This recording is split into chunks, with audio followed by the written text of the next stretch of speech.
the Great Wall of China, the Pitons in St. Lucia, the Pyramids of Egypt.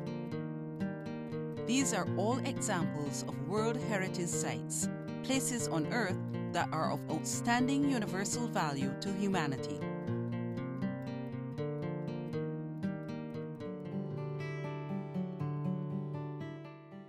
In June 2011, historic Bridgetown and its garrison in Barbados was added to the prestigious list of 935 sites worldwide. Outstanding universal value means basically qualities of exceptional uniqueness that has been captured or can be represented or represented by a particular space, physical location, and there has to be some definition of what is so outstanding. It can be geomorphology, it can be the geology, it can be the biodiversity, it can be architecture, it can be almost any form within the built landscape, but it must be significant and outstanding as so described. With a garrison area which is the only one of its kind in the Western Hemisphere, and a capital city which was a major port and trading center in the 17th to 19th centuries, Barbados made a strong case for its inclusion on the World Heritage List. In case of Bridgetown and its historic garrison, our dossier went to extensive length to prove that it was an important historical interchange between people and the mark that was left. And one of the things that we pushed a lot at the committee was actually the town plan and the streetscape of Bridgetown, which has remained the same over 300 years, the uniqueness of the garrison, and also the uniqueness of the Bay Street area. Barbados's dossier in support of its nomination went beyond detailing physical buildings and monuments. So therefore, a lot of our emphasis was more about life within the landscape and the interchange of people and cultures. And it is unfortunate that very often it is difficult to convey that as often as we should, because when you say historic, people just go for the building. But our position has been always, whenever you see a building, who built that building? How many people laid the bricks? How many people died on that building? How many people toiled on that building? Where did the wealth come from to put up that building? Were the people on that building paid, or was it forced labor? That is part of the cultural exchange, and that is part of the contribution. And we felt that when you look around the world, the interchange that occurred in Bridgetown and its historic garrison was unique, is worthy of significant acknowledgement, and therefore testimony to outstanding universal value. This, therefore, was the story told in Barbados's dossier. Not only the tale of the important role played in the growth of the British Empire by this major port city and trading center in the 17th to 19th centuries, but also the story of the unsung heroes responsible for much of the built landscape within Barbados's first World Heritage Site. From a point of view of slavery, from the point of view of the history, the colonial history, colonial past of Bridgetown, the colonial past of the garrison, that those things represent an interchange that was unique in terms of the transatlantic trade. It was a unique occurrence within Barbados. The people who contributed to that, many of them are architects and builders who will not be known. All the buildings around the garrisons, all the buildings in Bridgetown were built by good quality craftsmen whose name cannot be placed on any list. The bond houses, the warehouses, all those things were done by people whose name cannot be found on any list. The interchange, the transfer of knowledge, the transfer of information, the history and the story of sugar, the screwed up, the maritime history, the naval importance of Barbados, all those things Barbadians contributed to. It was an interchange between people of a European background and an African background that occurred on this location over a period of time. And that interchange and contribution gave form to things which were unique to Barbados. So therefore, a significant component and thrust of our acceptance will not be seen in the buildings themselves, but it is in terms of the story and the interchange that occurred to treat people throughout history. The other important plank on which Barbados's nomination relied was the preservation of Bridgetown's ancient layout of streets and alleys over 300 years. If you look at a map of Bridgetown, it works as though it's a part of a spoke of a wheel, where most roads start at the center and they just radiate out, they wind their way out. And one of the roads I always find fascinating, it passes along next to what we call the coasters, and you have a wharf on the other side. You can pick that road almost from the wharf and just drive it straight up along Court Street, right at T.U. Bank Hall, and it just goes right out. And there are many roads out of Bridgetown like that. It's a radiating approach where people in trade will bring their stuff in. People walk, it was horse and carts, We now have cars, we have SUVs, and they're still going around these winding roads. This example of old world blending with the modern age is also seen in the relationship between the buildings and the streetscape. The facades of the buildings, for the most part, have continued to respect the windiness of the road. There are very few instances where we've straightened those out, but at the core of the Bridgetown area, that is where you see it at its best. And then the warehouses and the form and the massing of the warehouses in terms of their height, their scale, the street elevation, those things have remained. It is important for the elevations of the building to remain unchanged enough to keep that streetscape going. And even in some cases in Bridgetown where new buildings have gone up, for example, the Royal Bank at the top of Broad Street, and then there's the Chancery offices to the northwest of Parliament. Even though there are new modern materials, the facades and the elevations still respect the streetscape. And it is that authenticity that remains in terms of the streetscape, even though there are new buildings. And it is that feature of the core part of Bridgetown that we're talking about. And for that reason, you would notice that the map that captures the Bridgetown area is the map that captures that component of it. Barbadians all have a role to play in making sure that Barbados truly benefits from having a World Heritage Site as part of its landscape. Inscription should not be viewed as a tag you get and you put on a building and you stick it on the marketing program or brochure.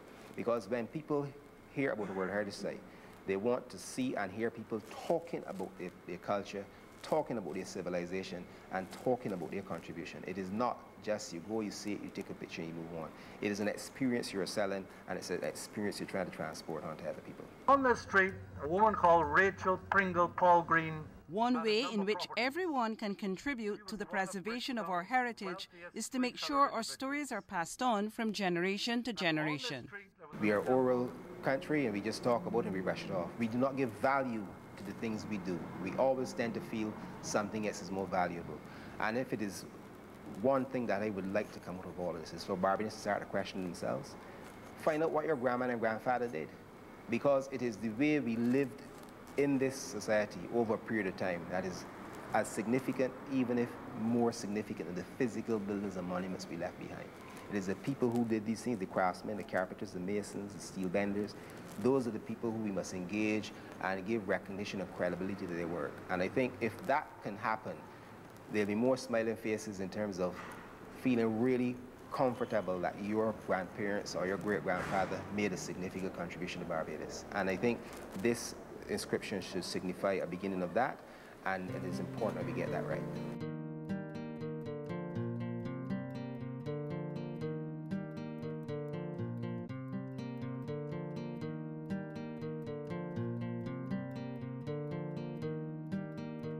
Inscription by itself is not the end. While we are happy to have achieved inscription, our focus has to be on conservation. So therefore, the things that we did before, which led us to the point where we could receive an inscription, we have to work even harder to ensure that we conserve what we have, and any new developments which are carried out do not create any problems that will threaten that inscription. Mr. Cummins, who is also Chief Town Planner, explains that about 1/3 of the buildings designated as listed buildings in Barbados are located within the World Heritage Site. In order to qualify for the list, the building must have some special architectural or historical feature. Like, for example, if we can focus on historic Bridgetown and its Garrison, there are 115 listed buildings within the property, ranging from ecclesiastical, commercial, we have some residential and other mixed-use buildings. So what has happened over the years, like for example, the warehouses, if we take the warehouse at the wharf where the immigration department is now housed, or the one next to the immigration department where there was a shopping mall, some time ago, those buildings have been adapted to accommodate modern day uses, but without losing the architectural features and obviously the history associated with those buildings, because those buildings would have been used for the storage of sugar when the wharf was the main port of entry, and sugar was exported. Also, other buildings in the garrison, like where the town planning department is housed. This building was a military barracks. It has now been adapted for use as an office, and there are numerous other buildings in the garrison that have also been adapted. According to Mr. Cummins, because an area has been designated a World Heritage Site does not prevent new development from taking place within the area. While we have to ensure that there are no threats to inscription, Barbados is still a sovereign country. So therefore, that does not mean that we cannot have new development. Since inscription, permission has been granted for a new police station at Hastings. That falls within the property boundaries of the World Heritage Site. We are happy with the design that has been submitted, that it does take into consideration some of the existing architecture, and it will give us a new feel, but we will have a very important community facility such as a police station. And I use that as an example to advise Barbadians that while we do have a World Heritage Site, it does not mean that we will not have new development within that World Heritage Site, but the development has to be compatible, or better yet, complementary with what is existing. Signage to properly identify the listed buildings and monuments within the area is being worked on. We have a specific design for signage, which will state that the building is listed, because we realize that there is a challenge where a number of Barbadians, and regrettably sometimes the owners, are not aware that these buildings are listed. So we do have a design for a logo which we intend to place on these buildings. That is in a fairly early process. We have the design, but we now have to go through the necessary channels so that as soon as that is approved also, we can then make provisions for these logos to be attached to the buildings, where persons will readily be able to identify that this is a listed building, and it falls within the UNESCO property. Another important project is the measurement and documentation of listed buildings within the site, 21 of which will be done within this financial year. The measuring and documenting is very important, because while a number of these buildings, well, there are 115, we do not necessarily have all of the details. By the details, I'm not only speaking of the drawings as it relates to floor plans and elevations, but a lot of work has to be done on the history of these buildings, so that there is a complete package which can be preserved in the archives at the museum for the benefit of future generations. And this is an exercise which will be continued over successive financial years, until we have measured and documented all the listed buildings within historic Bridgetown and its garrison. Very shortly, we will be meeting with some of the private sector owners, and especially those buildings which are currently being used for business purposes, commercial purposes. We are hoping that we can add some of those business owners to match the Crown, and also have their buildings measured and documented. If we are successful in that venture, then we certainly expect to complete this exercise within a 3-year period. The inscription of historic Bridgetown and its garrison has been achieved. Now the committee's challenge is to ensure that the management plan designed to preserve and enhance the integrity of the site is closely followed, so that the site is never in danger of being struck from the World Heritage List. Every 5 to 6 years, Barbados will be required to prepare a state of conservation report to UNESCO, to the World Heritage Committee, because, as I said at the beginning, inscription by itself is not the end. It is really conservation.